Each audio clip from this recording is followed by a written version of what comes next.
चलिए, तो अब हम लोग देखने वाले हैं यहाँ पे ऑपरेटिंग और वर्किंग कैपिटल साइकिल। तो वर्किंग कैपिटल साइकिल में क्या होता है कि कितना दिन में हम लोग क्या कर सकते हैं, कन्वर्ट करा जा सकता है मनी में। जो हम लोग के पास देखिए स्टॉक होता है ना, जो स्टॉक होता है, स्टॉक में हम लोग के पास क्या होता है, रॉ मटेरियल का स्टॉक होता है। फिर हम लोग के पास क्या होता है, WIP का स्टॉक होता है। और तीसरा जो हम लोग के पास स्टॉक होता है वो कौन सा होता है, तो ये होता है फिनिश गुड्स का स्टॉक। ठीक है, तो जो मैन्युफैक्चरिंग प्रोसेस होगा, जो हम लोग के पास मैन्युफैक्चरिंग प्रोसेस होगा, ये करने के बाद जो हम लोग के पास स्टॉक है उसको हम लोग कितना दिन में मनी में कन्वर्ट कराया जा सकता है। तो वही हम लोग के पास क्या हो गया कि ऑपरेटिंग साइकिल क्या है। ऑपरेटिंग साइकिल क्या है, मतलब कितने दिन में यहाँ पे फिनिश गुड्स रेडी हो जाता है और हम लोग के पास पैसा आ जाता है। ठीक है, तो ये होता है वर्किंग कैपिटल साइकिल या ऑपरेटिंग साइकिल। ठीक है, अब इसमें हम लोग क्या देखने वाले, देखिए सबसे पहले हम लोग के पास जो होता है, जो कैश है, कैश से हम लोग क्या कर सकते हैं, वर्किंग कैपिटल। यहाँ पे जो रॉ मटेरियल है, लेबर है, ये सबको हम लोग पेमेंट करेंगे, खरीदेंगे। इससे हम लोग के पास WIP बनेगा, WIP से हम लोग के पास फिनिश गुड्स बनेगा, और फिनिश गुड्स से हम लोग के पास जो भी डेटर रहेगा वो। तो ये हम लोग के पास है वर्किंग कैपिटल साइकिल हो गया। इसमें से एक चीज़ और माइनस होता है जिसका नाम क्या होता है, तो जिसका नाम होता है क्रेडिटर। क्रेडिटर भी यहाँ पे माइनस होता है। तो देखिए वर्किंग कैपिटल साइकिल में क्या हो गया कि कितना दिन में हम लोग के पास साइकिल जो है कंप्लीट होने वाला है। जो हम लोग के पास जो गुड्स हम लोग मैन्युफैक्चरिंग करेंगे, जो भी हम लोग के पास मैन्युफैक्चर किया जाएगा गुड्स को, वो कितना दिन में कन्वर्ट होकर के पैसा में आ जाएगा। तो देखिए अगर हम लोग क्या करते हैं, मैन्युफैक्चरिंग स्टार्ट करते हैं, जो हम लोग के पास यहाँ पे क्या है, मैन्युफैक्चरिंग हम लोग स्टार्ट करते हैं। तो इस केस में हम लोग के पास सबसे पहला जो होगा, जो लगेगा टाइम, वो लगेगा रॉ मटेरियल में, कि रॉ मटेरियल को हम लोग कितना दिन होल्ड करके रखते हैं। फिर रॉ मटेरियल से हम लोग क्या करेंगे, WIP में कन्वर्ट हो जाएगा। जब हम लोग मैन्युफैक्चरिंग करना स्टार्ट करेंगे तो हम लोग के पास WIP में कन्वर्ट हो जाएगा, मतलब मशीन में कितना टाइम यहाँ पे लगता है। अब इस WIP से हम लोग के पास क्या बन के आएगा, तो यहाँ पे WIP से हम लोग के पास बन के जो आएगा वो आएगा फिनिश गुड्स बन के आएगा। अब फिनिश गुड्स का यहाँ पे सेल किया जाएगा, तो सेल किया जाएगा तो यहाँ पे डेटर कुछ ना कुछ दिन पैसा लेके रखेगा, और फिर डेटर पैसा दे देगा। तो ये हम लोग के पास क्या है, यहाँ पे कैश आ जाएगा। बट हम लोग को यहाँ पे एक जगह से डिस्काउंट भी मिलता है, मतलब एक जगह हम लोग लेट से पेमेंट कर सकते हैं, जिसका नाम क्या होता है, क्रेडिटर। तो अगर क्रेडिटर का भी हम लोग पीरियड यहाँ पे माइनस कर देंगे तो हम लोग के पास क्या आ जाएगा, ऑपरेटिंग साइकिल आ जाएगा। तो ये समझने में तो कोई दिक्कत नहीं है। देखिए सबसे पहले हम लोग क्या करते हैं, यहाँ पे रॉ मटेरियल को परचेज करते हैं। सबसे पहले हम लोग क्या करते हैं, रॉ मटेरियल को परचेज करते हैं। फिर रॉ मटेरियल परचेज करने के बाद ये जाएगा यहाँ पे प्रोसेस होने, जो गुड्स होगा वो मैन्युफैक्चरिंग होने जाएगा, तो ये WIP के पास चला जाएगा। फिर हम लोग के पास फिनिश गुड्स बनने में, मतलब फिनिश गुड्स बन करके जब रेडी हो जाएगा तो उसे हम लोग कुछ ना कुछ दिन यहाँ पे स्टोरेज करके रखेंगे, तो ये हम लोग के पास फिनिश गुड्स में हो जाएगा। फिर हम लोग के पास यहाँ पे डेटर कुछ ना कुछ पैसा रखेगा, और डेटर पैसा रखने के बाद हम लोग के पास यहाँ पे कैश आ जाएगा, और कैश आ गया तो ये हम लोग के पास यहाँ पे मनी जो है आ जाने के बाद यहाँ पे कंप्लीट हो जाता है। बट हम लोग रॉ मटेरियल जो परचेज करते हैं तो उस वाले क्रेडिटर का हम लोग कुछ ना कुछ यहाँ पे दिन लेट में पेमेंट करते हैं। तो ये हम लोग इसको अगर हम लोग माइनस कर देंगे तो हम लोग के पास क्या आ जाएगा, यहाँ पे ऑपरेटिंग साइकिल। तो ऑपरेटिंग साइकिल में क्या हो गया, तो जो रॉ मटेरियल का स्टोरेज पीरियड हो गया, ये हो गया रॉ मटेरियल स्टोरेज पीरियड हो गया। दूसरा हम लोग के पास क्या हो गया, WIP का। तो WIP का कितना दिन होल्डिंग पीरियड है, मतलब मैन्युफैक्चरिंग करने टाइम में कितना टाइम लगाता है। फिर हम लोग के पास फिनिश गुड्स कितना स्टोर करके रखते हैं फिनिश गुड्स को। फिर उसके बाद जो हम लोग के पास है रिसीवेबल या डेटर का कलेक्शन पीरियड कितना है। फिर हम लोग के पास जो है क्रेडिट कितना हम लोग को अलाउ करके रखा है, क्रेडिटर या सप्लायर जो हम लोग के पास अलाउ करके रखा है उसे हम लोग माइनस कर देते हैं, तो हम लोग के पास क्या जाता है, ऑपरेटिंग साइकिल। तो ऑपरेटिंग साइकिल समझने में तो कोई दिक्कत नहीं है ना।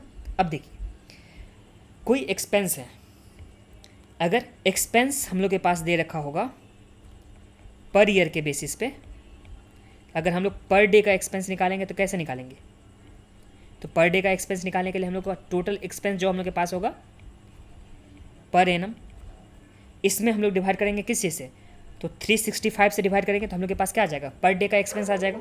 ये समझने में तो कोई दिक्कत नहीं है ना।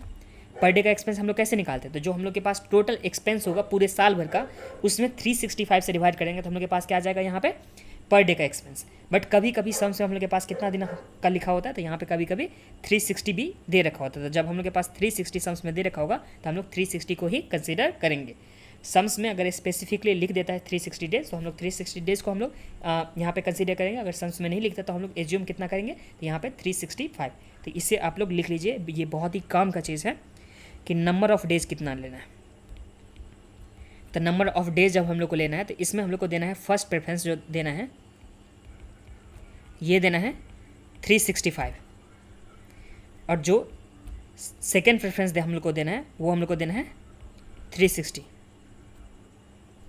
जब हम लोग के पास मिसिंग रहेगा, जब नंबर ऑफ डेज हम लोग के पास मिसिंग रहेगा तो उस केस में हम लोग फर्स्ट प्रेफरेंस देंगे कितना, तो यहाँ पे 365 डेज़ का और यहाँ पे सेकेंड हम लोग देंगे 360 का।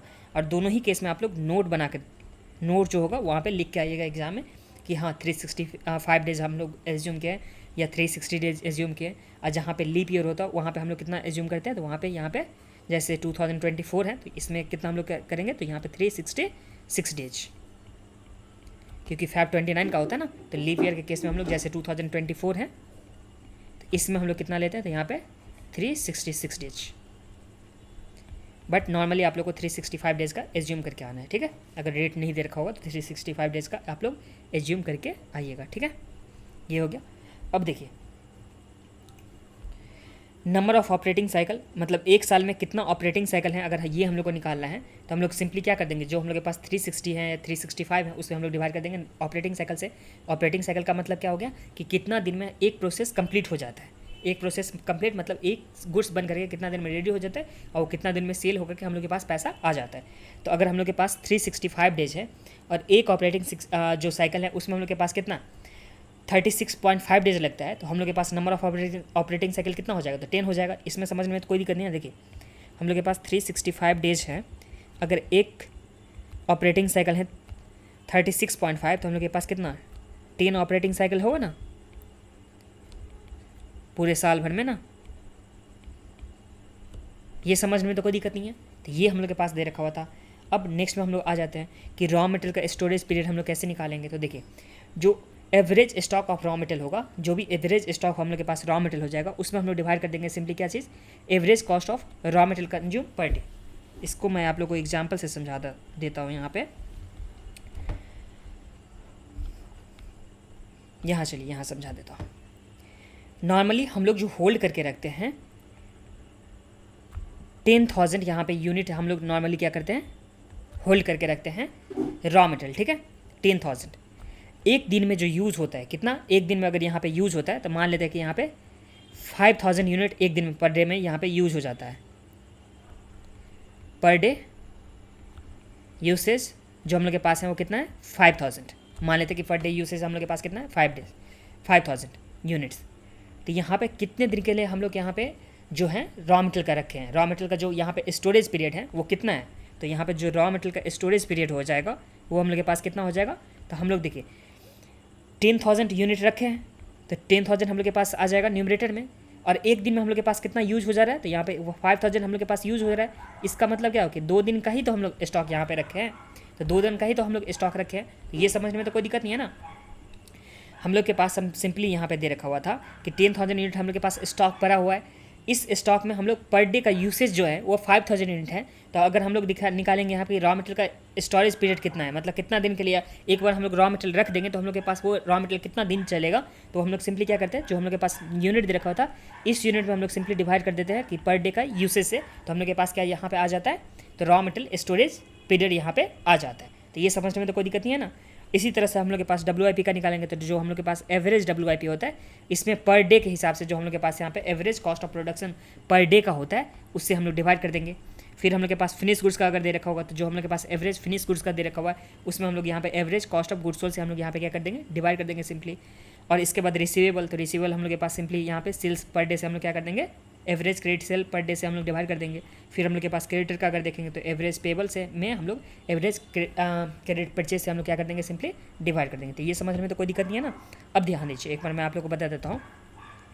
जब हम लोग रॉ मटेरियल को कंसीडर करते हैं यहाँ पे, तो हम लोग यहाँ पे क्या लिए हैं, तो रॉ मटेरियल का जब हम लोग कंसीडर किए हैं तो हम लोग सिंपली यहाँ पे लिए हैं रॉ मटेरियल का कंजम्पशन, ठीक है, कि एक दिन में कितना यहाँ पे रॉ मटेरियल कंज्यूम किया जा रहा है।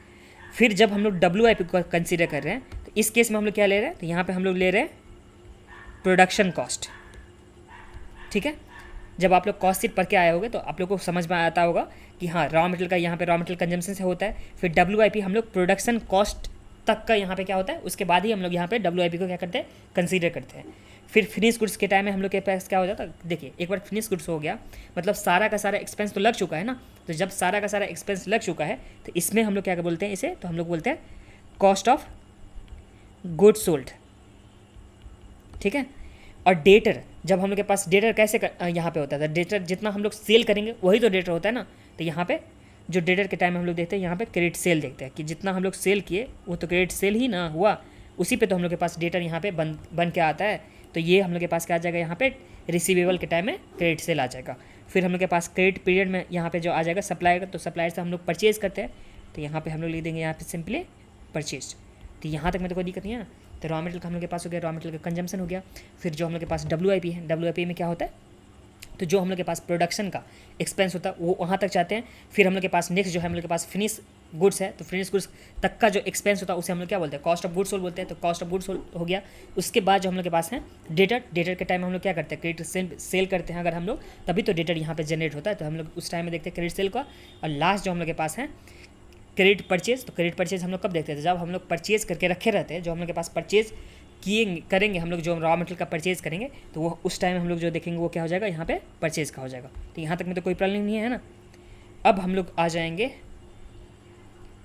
चलिए